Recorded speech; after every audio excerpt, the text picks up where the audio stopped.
Shadow souls flying across the sea, of my senses they knew. Hello and welcome to the Poetry Lovers channel. In this second part of a two-part feature on Bob Dylan, I'm going to be looking at Idiot Wind, a song off 1975's Blood on the Tracks. If you'd like to see more of this kind of video, please click like and subscribe below. Let's take a look. Someone's got it in for me. They're planting stories in the press. Whoever it is, I wish they'd cut it out quick, but when they will, I can only guess. They say I shot a man named Gray and took his wife to Italy. She inherited $1 million and when she died, it came to me. I can't help it if I'm lucky. In the first 4 lines, Dylan speaks to us directly, as if we've caught him in mid-conversation. There's an air of conspiracy. This may be his way of telling us that he hates press intrusion. He had to move house more than once to avoid it. In an interview with Bill Flanagan in 1985, Dylan said there was no autobiographical element to the song, but personally I think the autobiographical inevitably creeps in. And then we get some fantastical story which seems to have no relevance to Dylan's life. Shooting a man named Gray and running off with his wife, it sounds like something out of a romantic story. Dylan said the whole of Blood on the Tracks was inspired by the short stories of Anton Chekhov. Although I wonder if the Gray in the song was a dig at biographer Michael Gray, who published a study of Dylan's work in '72. Notice how the short final line emphasises the end of the verse. I can't help it if I'm lucky. It's an ironic line as it seems like it wasn't luck but murder that makes the narrator rich. This is a great way to put across character. We instantly know this man is not to be trusted. In the second verse, Dylan seems to be referring to the awkwardness of fame. People see me all the time and they just can't remember how to act. Their minds are filled with big ideas, images and distorted facts. Even you yesterday, you had to ask me where it was at. I couldn't believe after all these years you didn't know me any better than that, sweet lady. So Dylan seems to be saying the lady in the song is treating him just like the public do, in a distorted way. And then the chorus.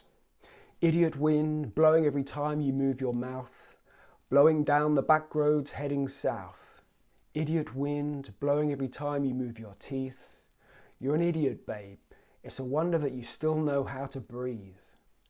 What is this idiot wind? Apparently Dylan first heard the phrase from a tutor at an art class he took in '74, and it also appears in an earlier poem by Weldon Kees. Dylan uses it to refer to a woman, the wife of the man his character murdered. But you do wonder if it's a reference to his estranged wife Sarah. At times it's very difficult to distinguish between storytelling and autobiography. He delivers the lines in a scathing voice that is initially quite jarring. Idiot wind, blowing every time you move your mouth. And then the genius line comes for me next.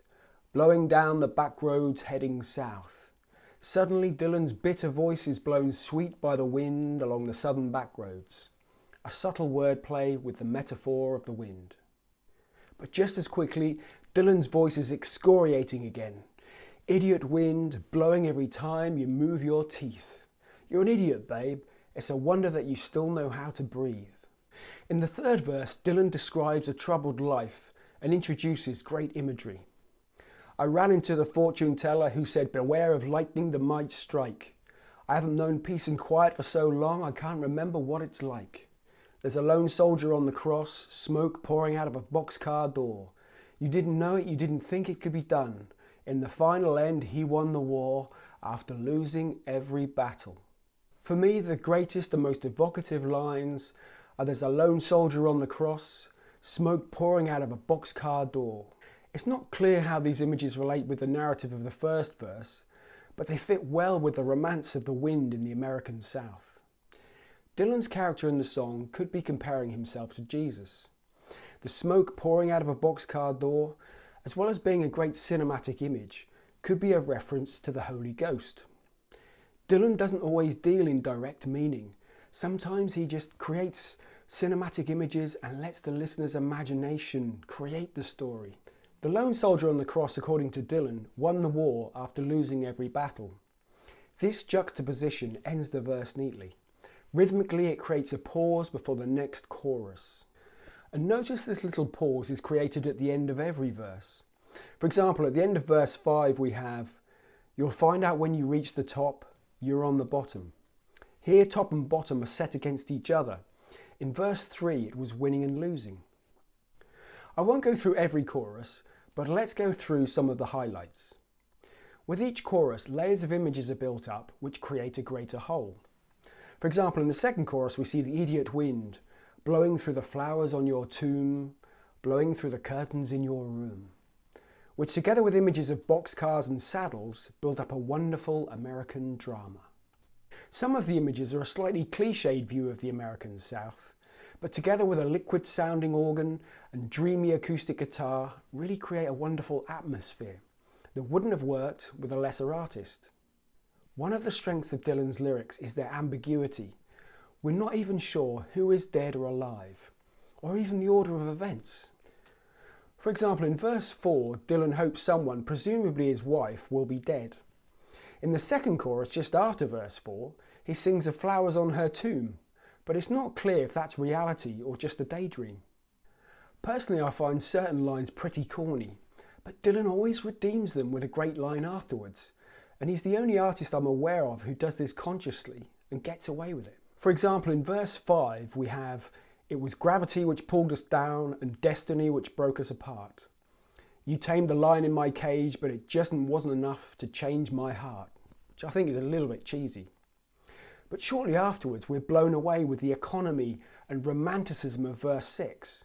"I waited for you on the running boards, near the cypress trees, while the springtime turned slowly into autumn."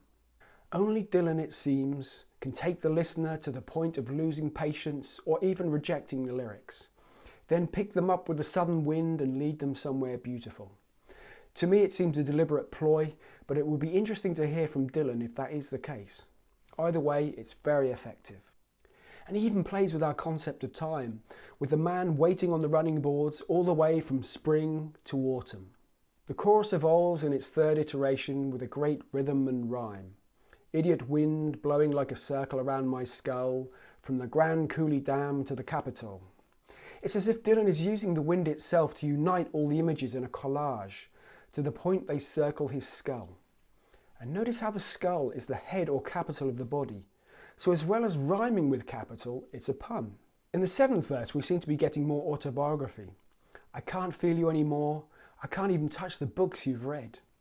Every time I crawl past your door, I've been wishing I'd been somebody else instead," which could be Dylan remembering his estranged wife Sarah again. In the final verse, Dylan shows real regret. "I've been double-crossed now for the very last time, and now I'm finally free. I kissed goodbye the howling beast on the borderline which separated you from me. You'll never know the hurt I suffered, nor the pain I rise above. And I'll never know the same about you, your holiness or your kind of love, and it makes me feel so sorry." And the final chorus, "Idiot wind, blowing through the buttons of our coats, blowing through the letters that we wrote. Idiot wind, blowing through the dust upon our shelves. We idiots, babe, it's a wonder we can even feed ourselves." Dylan has delightfully combined the metaphor of the southern wind with the very buttons on his coat and the love letters he wrote. And the clever twist at the end, it's not just his lover who is an idiot, it's Dylan or his character too. The concern we might have felt for the scorned lover at the beginning of the song is now redeemed. We're idiots, babe. It's a wonder we can even feed ourselves. That's it for this episode. If there are any other lyricists you'd like me to cover, please let me know in the comments. Please like and subscribe, and see you next time. Shadows flying across the sea. Both my senses they knew. What a mockery! How do I write the song? Says the dream. Where